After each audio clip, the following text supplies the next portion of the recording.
नमस्कार, आप देखना शुरू कर चुके हैं न्यूज फॉर नेशन। मैं हूं आपके साथ धीरेन्द्र। बिहार विधानसभा चुनाव 2025 के लिए पहले चरण का मतदान हो चुका है। 121 सीटों पर लोकतंत्र के मालिक ने अपना फैसला रिजर्व कर दिया है। दावा दोनों ओर से है, महागठबंधन और एनडीए दोनों ओर से, कि मेरे पक्ष में सुनामी है।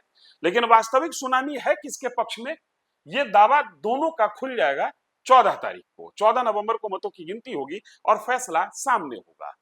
लेकिन हम इस वीडियो में बात करने बैठे हैं एक बहुत बड़े समुदाय को लेकर, एक ऐसे समुदाय को लेकर जो सदियों से उपेक्षित है। एक ऐसे जमात की हम चर्चा करने की कोशिश कर रहे हैं या चर्चा करने जा रहे हैं जिसकी महत्वाकांक्षा अभी भी बनी हुई है और शायद उसकी महत्वाकांक्षा आगे पूरी हो। हम बात करने जा रहे हैं दलित वोटर्स को लेकर। दलितों का रुझान है किधर और दलित चाहते क्या हैं। बिहार की राजनीति में और बिहार की डेमोग्राफी को अगर समझते हैं तो 2011 के सेंसस के मुताबिक दलितों की संख्या 16% के आसपास आती है बिहार में। लेकिन 2023 में जो बिहार सरकार ने कास्ट सर्वे कराया, उस सर्वे के मुताबिक ये संख्या 19.65% की जाती है। और बिहार के 243 विधानसभा क्षेत्र में 38 सीट ऐसे हैं जो दलित समुदाय के लिए आरक्षित है। जाहिर सी बात है कि आरक्षित सीट हो या अनारक्षित सीट हो, समीकरण के हिसाब से वोट बैठता है और समीकरण के हिसाब से ही पार्टियां जीतती हैं। लेकिन पिछले 3 साल से कांग्रेस जिस तरीके से दलित और पिछड़ा राजनीति को लेकर वोकल हुई है, ऐसा लगता है कि दलितों का रुझान कांग्रेस की ओर हो सकता है।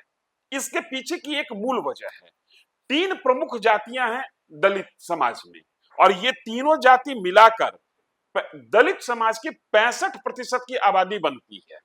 एक जाति है पासवान, दूसरी जाति है रविदास और तीसरी जाति है मुसहर।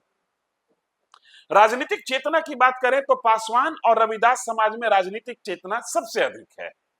जगजीवन राम के कारण रविदास समाज का रुझान पहले से कांग्रेस की ओर बना हुआ था।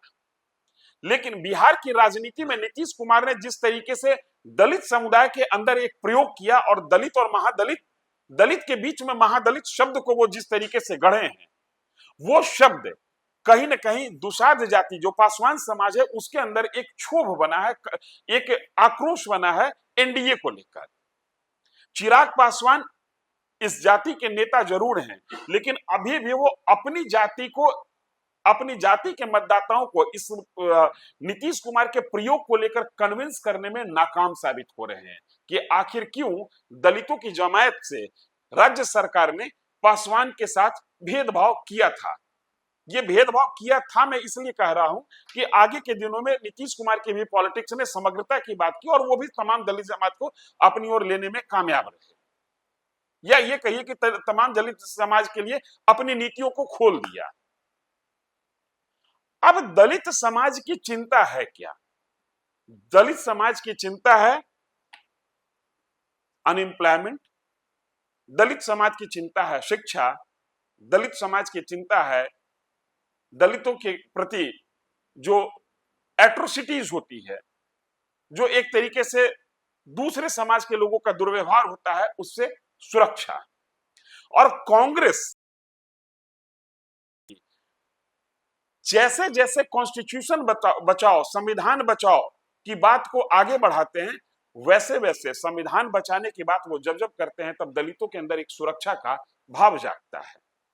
चूंकि बुद्धिजीवी दलित जमात से जब बात होती है तो वो इस बात को स्वीकार करते हैं कि दलितों की सुरक्षा तभी होगी जब कॉन्स्टिट्यूशन सुरक्षित रहेगा, इसलिए कि दलितों की सुरक्षा की गारंटी कोई और दे या ना दे, भारत का संविधान जरूर देता है। 38 रिजर्व सीट को अगर छोड़ दे और समग्रता में बात करें तो बिहार के 60 से 65 विधानसभा क्षेत्र ऐसे हैं जहां पर दलित समाज एक निर्णायक फैक्टर है और दलितों का रुझान जिस ओर जाएगा विजयश्री उसी ओर माला पहनाएगी।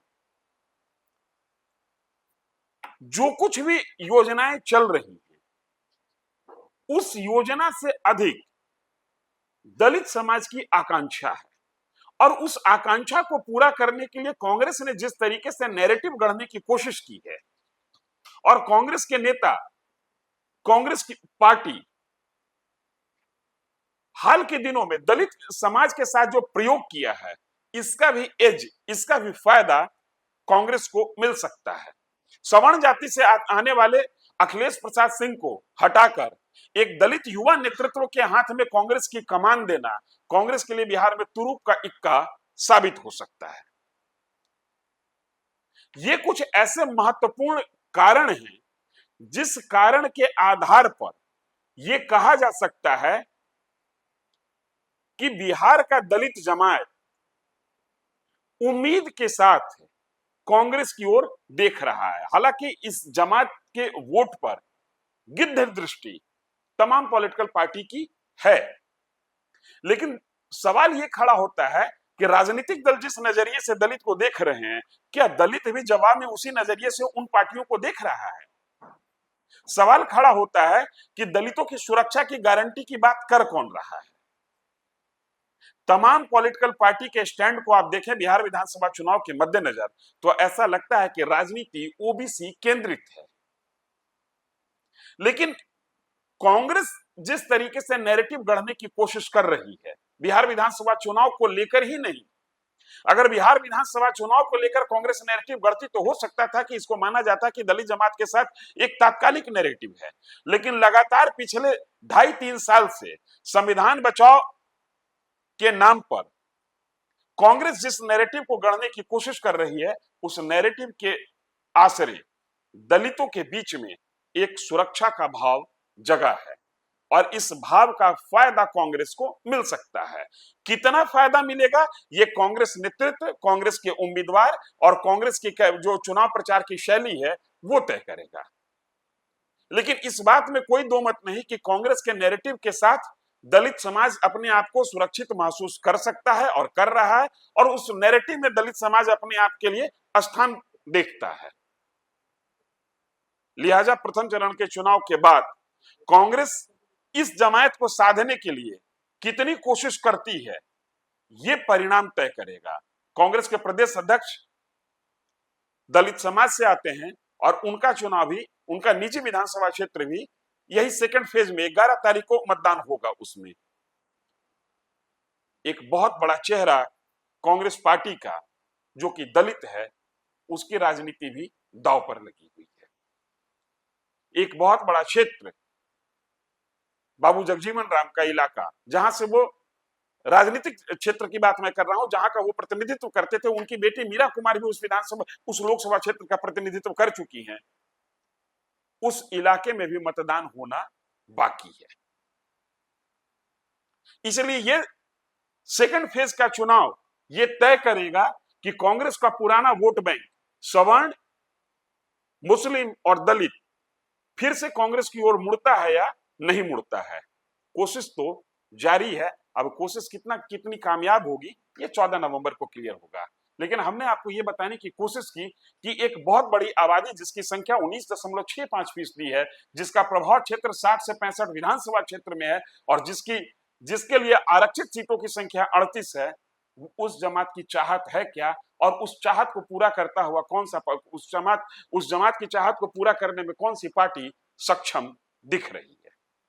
इस वीडियो में इतना ही। अगले वीडियो में एक और जमात की चर्चा करेंगे और यह समझने की कोशिश करेंगे कि जिसके नाम पर सबसे बड़ी राजनीतिक चाल, जिसके नाम पर सबसे बड़ी राजनीतिक बिसात बिछाई गई, वो किस ओर उम्मीद की नजरों से देख रहा है। धन्यवाद। सूरज की पहली किरण के साथ जाग उठा बिहार, हर मत बने नई उम्मीद, हर कदम जिम्मेदारी। न्यूज फॉर नेशन की अपील, 6 और 11 नवंबर को घर से निकलें, वोट करें और अपने भाग्य विधाता खुद बने।